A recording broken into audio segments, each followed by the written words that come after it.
Welcome to Dark Psychology World Channel. Today we're diving into the fascinating realm of micro-expressions and body language. You know, those tiny, involuntary movements that spill the beans about what's really going on in our minds. This is a channel to learn how to grow your mind. Career tips, life tips, love tips, and interesting psychological facts. If you are interested in this kind of content, you are welcome to subscribe to this channel so you won't miss the next mind growth video.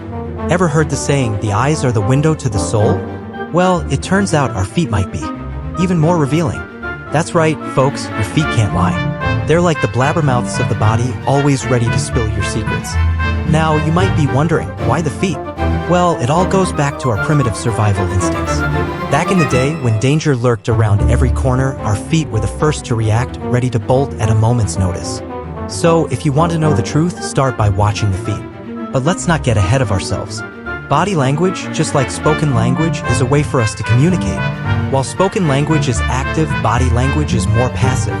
It's like our body's own Morse code, sending out signals without us even realizing it. For instance, when you ask someone for something, you might notice your hand reaching out as if to take it. You didn't tell your hand to do that, it just happened. That's your limbic system at work, folks. This part of our brain, which controls emotions and memory, triggers these reflex actions in response to stimuli. And here's the kicker, these actions often reveal our true feelings. While we can control what we say, our body language is a subconscious, unconscious reaction. It's like our body's own lie detector test. In fact, nonverbal behavior makes up about 60% to 65% of all interpersonal communication. So, whether you're an FBI detective or just trying to figure out if your crush likes you back, understanding body language can be a game changer. Imagine this, you're at a party and you spot a group of people you'd like to chat with. As you approach, you wonder, will they welcome me? Here's a tip, watch their feet. If they all turn towards you, you're in. But if only their bodies or heads turn, they're just being polite. They might not be interested in chatting further. Now picture this, you're talking to someone and you notice their feet are pointing towards the door.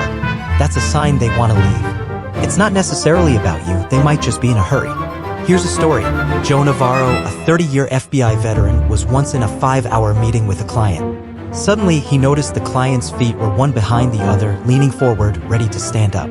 Joe asked if the client needed to leave, and sure enough, they had a phone call to make. The client wasn't showing any impatience, but their feet told a different story. So, if you see someone leaning forward, hands on knees, feet one behind the other, they're preparing to stand up. It's time to wrap up the conversation.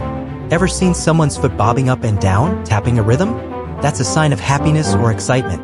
It's like a mini celebration, a foot's version of jumping for joy. But if their feet are hidden, look at their shoulders or clothes. They might shake in sync with the foot's rhythm. But remember, body language isn't a one-size-fits-all. You need to consider environmental and personal factors. For instance, some people naturally fidget, and it's not always a sign of nervousness or happiness. And a foot shaking rapidly or for a long time might just mean they're impatient or deep in thought. Lastly, picture someone standing with their legs wide open. It's a power stance, a declaration of status. You'll often see this with politicians or bosses. If you're in a conversation and someone suddenly adopts this stance, check the conversation. Did you say something to offend them? If things get tense, Joe suggests slightly merging your feet. It can help diffuse the situation by making you seem less aggressive. So there you have it, folks. The secret language of feet decoded. Remember, the truth is often right under your nose, or in this case, under your knees. Alright, let's dive into the next chapter of our body language saga. Picture this, you're in a conversation and you notice the other person's feet are crossed. That's a sign they're feeling comfortable and confident. Crossing the legs reduces balance, making it harder to escape if danger arises. So, people only cross their legs when they're at ease. Imagine you're in an elevator, comfortably leaning against the wall with your legs crossed. But when a stranger steps in, you immediately uncross your legs and stand up straight. That's your limbic system kicking in, signaling you to be on guard. But remember, folks, context is key. Our friend Joe once told us about prisoners who crossed their legs to appear relaxed, fooling inexperienced officers into thinking they're innocent. But Joe, with his keen eye for body language, knew better. Now, let's shift our gaze upwards to the body. Our bodies house vital organs like the heart and lungs, which are pretty fragile without protection. So, our subconscious has 3 main protective actions: turning away, leaning back, and blocking. When we feel threatened or disliked, we often turn sideways or back. But since that's considered impolite, we usually lean back instead like we're dodging something. If that's not possible, we resort to blocking actions. Women often cross their arms in front of their abdomen or chest, a comforting gesture that relieves tension. Ever notice girls clutching their notebooks close to their chests at the start of the school year? As they get more comfortable, they start carrying their notebooks at their sides. Men, on the other hand, have subtler protective actions like adjusting their sleeves or touching their watches. But here's the twist: if you like someone, you do the opposite. You move things out of the way, expose your front, and lean forward. And if the feeling's mutual, you'll notice them mirroring your actions. One person touches their face, the other does the same. One person laughs, the other follows. This synchronized action is a sign of psychological comfort and harmony. So, there you have it. The secret language of feet and bodies, decoded. Remember, the truth is often right under your nose, or in this case, under your knees. Alright folks, let's continue our journey into the world of body language. Ever noticed how we're drawn to people who are similar to us? It's like looking into a mirror. We find comfort in familiarity, and that's attractive. Now, let's talk about hands. When someone raises their hand high, it's like they're shouting, "I'm happy." It's a sign of a positive mood. But when the hands are hanging down close to the body, it's a protective signal. It's like they're saying, "I'm not feeling great." And here's something to watch out for. If you see a child with their arm growing stiff, pay attention. It could be a sign of abuse. Our friend Joe once spotted this at a swimming pool. A girl, usually outgoing, would become less mobile whenever her mother was around.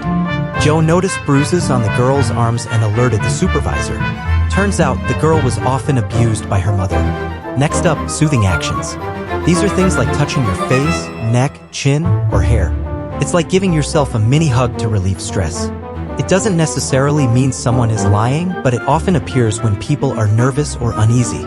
And remember, nervous people might not be lying, but liars are usually nervous. Holding one's chest can mean a lot of things. It could be a protective gesture, a comforting self-hug, or a sign of feeling left out. Sometimes it's just because the person is cold, but it could also signal nervousness and anxiety. When we're uneasy, our body prepares for fight or flight. Blood flows to our legs, leaving us feeling cold. That's why our face might look paler when we're nervous. And if there's an argument at the dinner table, you might lose your appetite. That's because your digestive system gets less blood than usual, making you feel uncomfortable. So there you have it, folks. The secret language of hands and bodies, decoded. Remember, the truth is often right under your nose, or in this case, under your knees. Alright folks, buckle up. We're about to dive deeper into the world of body language. Ever wondered if someone is annoyed with you? Well, touch can give you a clue. When people like each other, they tend to touch more. It's a sign of affection and acceptance. Think about it, we don't touch things we dislike, right? So, the more two people like each other, the closer they get. But when the Cold War sets in, hands start to pull away. Now, let's talk about showing hands. Even a polite touch can be uncomfortable for some, as everyone has different comfort levels. So, if you want to show kindness, try showing your palms. We always want to see other people's hands when communicating. If someone hides their hands, it might not be a pleasant conversation. Showing hands is like saying, "I've got nothing to hide." Picture this, you're on a date, and the girl starts playing with her hair. If she shows the inside of her wrist, it's a good sign. She's interested in you. The same goes for when you're hanging out with a group of people. If someone shows the inside of their wrist, they're trying to get closer. But remember, folks, understanding body language isn't about exposing lies. It's about understanding the message being conveyed. It helps us better understand the people and things around us. Even Agent Joe, a veteran FBI agent, says that the odds of successfully deciphering a lie from body language are only 50%. So don't rush off just yet. There are 2 more videos you might like. Click on them and take a look. If you enjoyed this episode, give it a thumbs up and share these fascinating insights with your friends and family. Hit the subscribe bell and we'll notify you when there are new videos. This is the Dark Psychology World channel. Thanks for watching and see you in the next video.